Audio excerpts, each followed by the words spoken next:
में लोकाचार में है, समझे ना।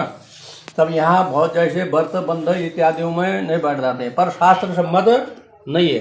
शास्त्र सम्मत क्यों नहीं है? क्योंकि जिस दिन हमने विवाह करा तो पति पत्नियों ने बशवर के बैठ के हवन कर लिया।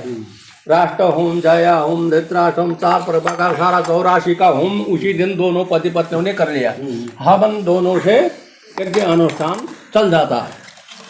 कोई भी कार्य हम बिना पत्नी यज्ञ अनुष्ठान नहीं करते। जनेऊ संस्कार हो, विवाह संस्कार हो, सब चीज हो, यज्ञ में लक्ष्मी के रूप में महिलाओं को उच्च स्थान दिया जाता है। तब आरती के पश्चात फिर बायां अंग जा करके यज्ञ समापन होने के बाद पुरुष से स्थान स्त्री का फिर नीचे होता है। फिर स्त्री पति को प्रणाम करके ही बैठते हैं और 24 घंटे स्त्री बायां रहती है। बायां रहना, खाना पीना सब वाम अंग ने कहा है। यह सिर्फ यज्ञ में हम दायां अंग लक्ष्मी के रूप में बैठाते हैं। ये शास्त्र संबद्ध ऊंचा स्थान होता है। और दूसरा, हवन में पति पत्नी सहित बैठ सकते हैं, हवन भी कर सकते हैं। ये पहाड़ों में इसलिए हमारा चलाया था कि वहाँ पहले पहाड़ों में ये समस्या उत्पन्न थी।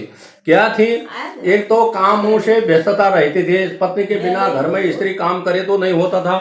इस कारण से भी ब्राह्मण या पुरुष को ही ढूंढने का विधान एक तो ये है। दूसरा क्या है कि महुआरी का पता नहीं होता था, क्योंकि कोई डेट बार इत्यादि पता नहीं हो जाता था। यज्ञ में बैठ के अगर स्त्री महुआरी हो गई तो यज्ञ खंडित होता है। इसलिए जो है स्त्रियों को हवन में न बैठा करके ये मंदिरों इत्यादियों से तब ये वंचित करा है। अब आजकल जो है सर सफाई में रहते हैं, महुआरी होने का डेट उन्हें फिक्स पता चल जाता है। अगर उनकी महुआरी का डेट हो तो उस समय का यज्ञ अनुष्ठान वो करते ही नहीं। हर महिला को ये पता रहता है कि मेरा डेट महुआरी का होने का इसलिए है करके। लेकिन शास्त्र सम्मत पति पत्नी हवन में बैठ सकते हैं, हवन कर सकते हैं, ऐसा कोई समस्या वाली बात है नहीं है। पर ये हमारे पहाड़ का लोकाचार है।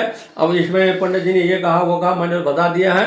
आप हमारी तरफ से मेरा व्यक्तिगत विचार शास्त्र सम्मत आप स्त्रियों को बैठा करके हवन कर सकते हैं। अगर आपके मन में इच्छा न हो, श्रद्धा न हो तो आप नहीं भी बैठा सकते हैं। नहीं, बैठने वाले बैठने वाले ठहरे, मगर ये चीजें नहीं डालनी ना डाल सकते हैं। नहीं, सब हमारे यहाँ तो बैठते हैं, जब तक हवन होगा बैठे। ये सिर्फ हमारा लोकाचार है, पहाड़ का ये लोकाचार है। वो पहले से ही इसलिए चला है। ये 2-3 चीज पहाड़ों में हमारा क्या चला कि एक तो हमारा खान पीन का चला। खान पीन का जो है हमारे धोती गाद के कपड़ा उतार करके सब चूल्हा में पका करके खाने का ये चलन यही कारण से हुआ था कि मट्टी की लड़ाई करना है। 24 घंटे बिजली 7 हो गए, 7 के करते 2 4 6 ना वैसे बैठ सकते हैं, कर सकते हैं। आजकल सब करते हैं, हम तो सब जगह कराते हैं। मैं भी घर में करता हूँ तो मैं पत्नी को बैठा के कराता हूँ। कोई ऐसा वो नहीं है। हाँ, कोई नहीं। ये हमारा पुराना समझ है। वो क्या कारण के लिए है कि जब महुआरी हो जाएगी तो यज्ञ खंडित हो जाएगा। महुआरी का होना है, डेट क्लियर पता चलता है, ये कारण है। राम जी ने भी सीता न होने का कारण यज्ञ अश्वमेध यज्ञ न करने के लिए बिना पत्नी न होने से सोने की मूर्ति स्थापित करके फिर यज्ञ संपन्न करा। कोई भी सारा यज्ञ अनुष्ठान बिना पत्नी नहीं हो। तो हवन में भी करते हैं। हवन तो पहले शादी के दिन करके आए संयुक्त, तो उस दिन अगर ना करना होता तो विवाह में वो हवन करके क्यों आते?